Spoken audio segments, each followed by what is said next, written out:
Hey everyone, what's up? It's Ventus, and this is Metroid. Samus Returns. I'm a little bit late on the Metroid train. Let's see what happens if I press A. Okay. I don't want it to get into a cutscene or anything while I'm talking.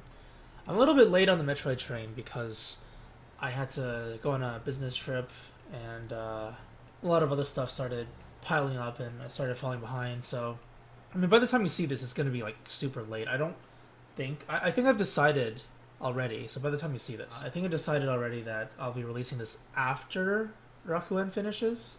I'm not sure when that's going to be, but hopefully sooner rather than later. So yeah, opening statements then. This is the remake of Metroid 2. I've played Metroid 2 a little bit, the original one for Game Boy, but not extensively. One of the reasons was because it was on the Game Boy. I didn't really enjoy it as much as Super Metroid, or a later entry, Metroid Fusion, of course. And Metroid Prime was amazing too. If you know me already, you probably don't, but if you do, you know that I love Metroid. I love Metroidvanias. But unfortunately, I don't feel the same about this game. I'm a little bit hesitant to jump into this game, and there are several reasons for this. First of all, it's a remake of a game that just revolves around hunting Metroids. Personally, I don't think that's very interesting. And if I were to pinpoint another reason why I stopped playing the original, it was because it was just like wandering around monotonously. I mean, you do that in Metroidvanias anyway, but part of the interesting thing about Super Metroid is exploring the world and seeing all the crazy bosses and stuff. But in this game, I'm assuming it's just Metroids. Metroids and Metroids and Metroids. But I hope I'm wrong about that. I really hope I'm wrong about that. Remember, these are opening statements. I'm playing this blind, more or less. I know you kill Metroids, okay. I've played the original enough to know that. But I think I've only gotten probably like an hour or two into the original game. I was pretty young when I played it first. Long time ago. Long time ago. I'm old now. Old now. But anyway, the second reason is because the developer is Mercury Steam.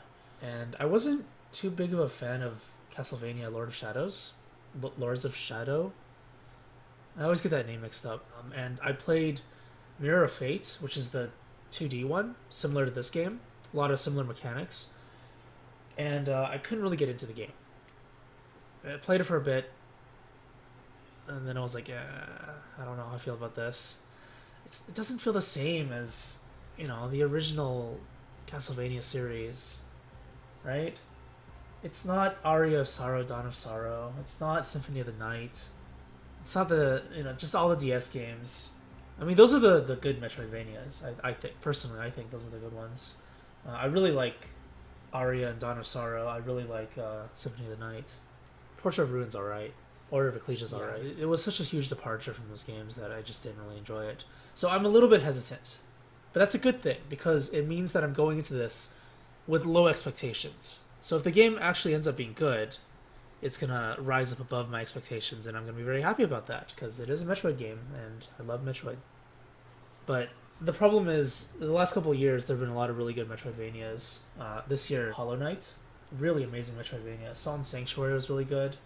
Those are the two that stood up the most to me. I mean, there's a lot of platformers, too, that aren't necessarily Metroidvanias that are really good as well. But yeah, the list goes on, and there's a lot to live up to nowadays in terms of game design for Metroidvanias that the Metroid series might not be able to live up to anymore. Just because the fact is, it's an old series, and there haven't been any new entries. I really wanted a 2D Metroid for the longest time, but to no avail, because Nintendo is like that. So I'm hoping this one can revitalize the series, and give me another 2D Metroid, official part of the series Metroid, that I can enjoy playing. But yeah, that's basically it for introductions, I think. Nothing else to say. I guess I should say that I probably will suck at this game, but we'll see. Let's turn the sound up. It's pretty loud, huh? I don't want it to be that loud. I think this is a good volume, right? Well, when I edit the video, I'll figure out if this is a good volume or not. You'll just have to bear with me for a while. Alright.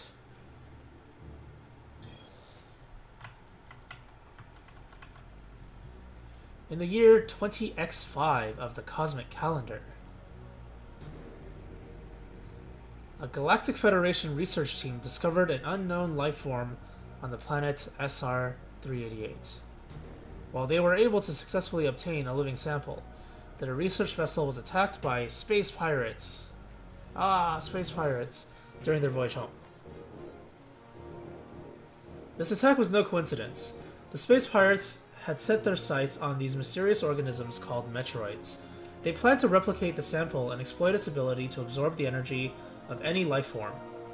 Their intention was to use Metroids as a weapon, one powerful enough to conquer the entire galaxy. Typical story, pretty generic story, to be honest. It's not a very good story. Metroidvanias have never been that well known for good story or storytelling. They do it more implicitly through exploring and just the environment and the experience more than anything else. That's basically what the genre is like. It's why it's such an interesting genre, because it kind of breaks the norms of storytelling to some extent. But then again, you can also think of it as it has weak storytelling in the traditional sense. So yeah, if you're expecting like, some crazy, compelling story, you're not going to get it from a Metroidvania, most likely. Although there are some Metroidvanias that have pretty good stories, if I'm to be fair. To combat this threat, the Galactic Federation dispatched a lone bounty hunter to infiltrate the space pirate base on the planet Zebes. I think it's Zebes.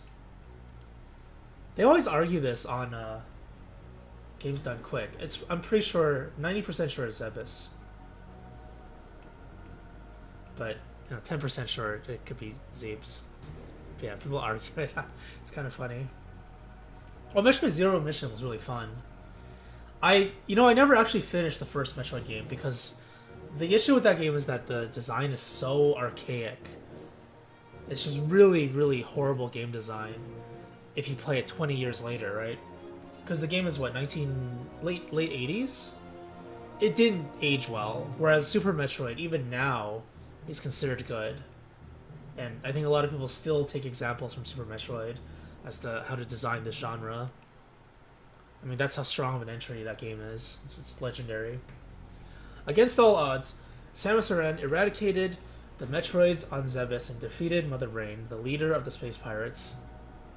And so their sinister plans were thwarted. Whenever you see the word thwarted, you know that it's like a kid's story. Because you don't use that word for adult fiction 99% of the time. For a time. You gotta have an epic voice. Concerned by these developments and by the great threat the Metroid species still pose to the galaxy, the Galactic Federation mounted another expedition to SR-388. A special squadron of elite soldiers from the Galactic Federation Police was dispatched to investigate. The team soon went missing, but not before transmitting a small sample of data back to headquarters. Analysis of this data confirmed a Metroid presence within the interior of planet SR-388. So long as they continue to exist, these Metroids would forever pose a devastating threat to the galaxy. The end of Super Metroid and the end of Metroid Fusion left a lot of questions, right? And we're never going to get those answered, I think, unless they decide to make a new 2D Metroid. Because Metroid Prime is like a prequel, right? Unless Prime 4 is going to be a sequel that takes place after Fusion. I want to know why they were breeding Metroids. Because there was like some semblance of a story in Metroid Fusion. And we don't talk about Other M and Federation Force, right? I've heard those games aren't bad. It's just there's a lot of negative stuff to it that, like perceived negative stuff that isn't necessarily bad game design or whatever. It's really just stigma, because when diehard fans go crazy about, oh, I want a 2D Metroid, they don't use their brains to think, and they're like, ah, anything else is bad. If it's not a 2D Metroid, if it's not Metroid Prime, I hate it. If it's not Samus, I hate it. That kind of stuff. But it's not a good idea to judge a book by its cover, even though I am kind of in the same boat. I'm hesitant to play those games, even though I don't have Federation Force. I have Other M. Maybe I'll play it someday. Who knows? Oh, the music stopped because I kept going on segues. Ah, there's a random hobo inside the spaceship. Nice. The resulting decision of the Galactic Federation Council was immediate and unanimous. Samus Aran, you must exterminate the Metroids once and for all. But the baby... Leave the baby alone. Oh, I hope this is voiced. Nintendo needs to voice their games more. I think Echoes has set the precedent. Echoes has set the standard for future games from now on. You must voice your games. Please. All of them. Fully voiced. I don't care about this whole silent protagonist, even though she's not really silent anymore. She does have a voice. Come on. Voice actors need jobs too.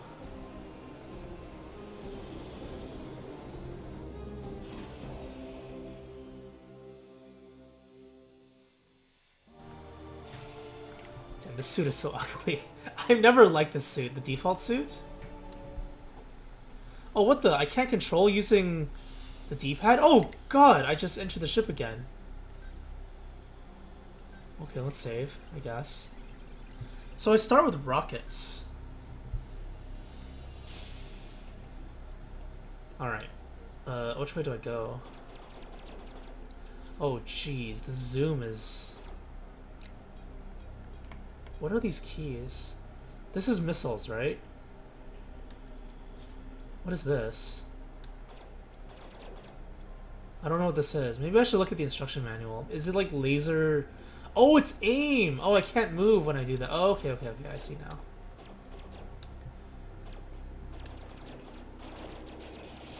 Oh, jeez.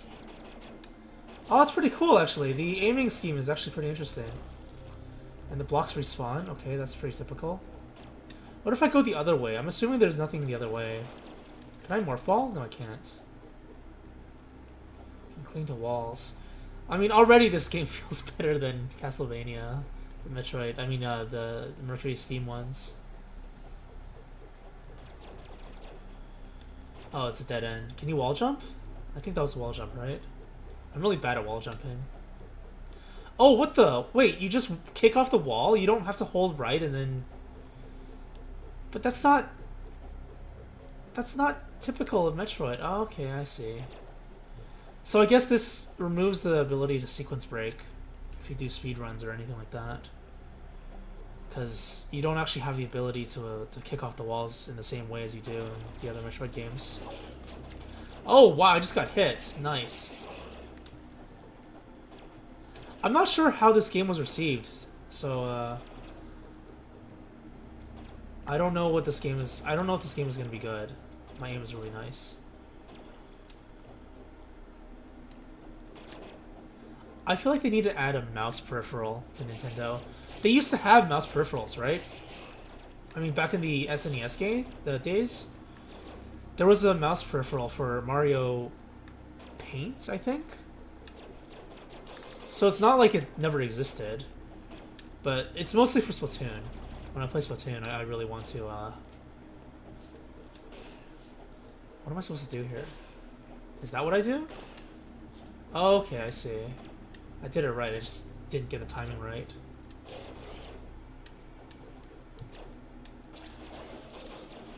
Maybe I'm just not a fan of these graphics, but it just doesn't look or feel right, even. I'll probably get used to it, though. Oh, jeez, that's a person.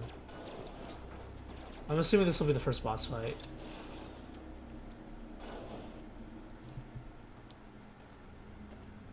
It's a bat. Use your melee counter right before a charging enemy makes contact to parry. After doing so, you'll immediately take aim. Press X to use your melee counter now. Oh, that's pretty cool. Press X to use your melee counter right before... Oh, that's exactly what I was teaching me before, okay. It's pretty cool. Pretty cool system. Oh, okay, I suck at it. Oh, wow, I really suck at it. Wait, that was a total mistiming.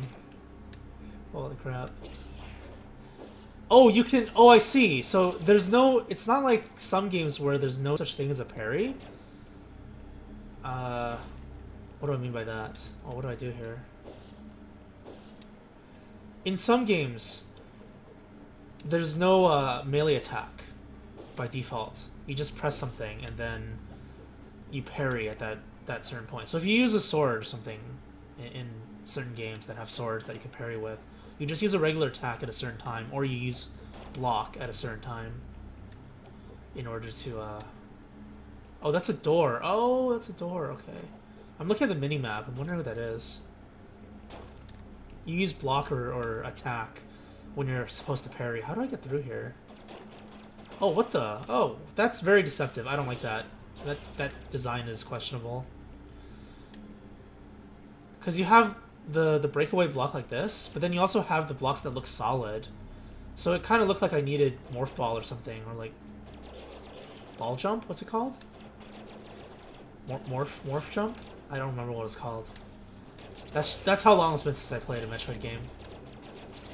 Oh god, that's also pretty indicative of how long it's been, I guess. I'm so gonna get wrecked by this game. It's not even funny.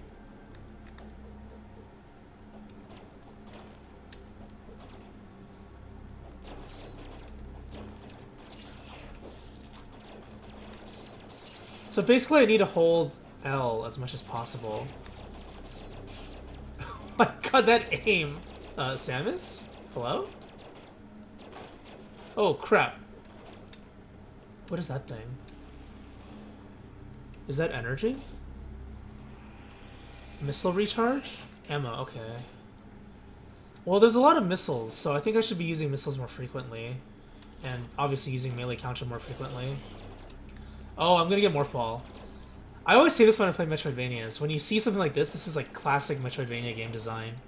You see something there, but you can't reach it, and then you know that there's something coming up here. Oh, ow.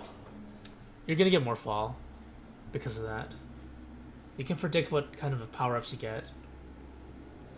For the non-Metroidvania, or the non-Metroid or Castlevania games, you don't actually know what to expect at first. Because they're not, like, you know, typical games. Typical of a Metroid game. So for Hollow Knight, you have, like, Dragon Ball Z and stuff like that. So it's less obvious when you play those games what kind of power-ups you're going to get. But for Metroid, I think it's pretty obvious. Everything's really straightforward, and you know, it's a pattern that's been going on for the last 20, 30 years. Simply push down while crouching, or tap the map on the touchscreen. Oh, you can tap the screen to go into Morph Ball? Oh, that's pretty convenient. So I don't have to double tap down. I don't have bombs yet though, right? And I can't... Okay. I'm still used to double tapping down, unfortunately. That's probably gonna end up being a really bad habit. Because I feel like with the D-pad, it's easier to control your precise movements, especially double tapping down. But if you're using the control pad, it's not as easy, I feel. Maybe it's just me.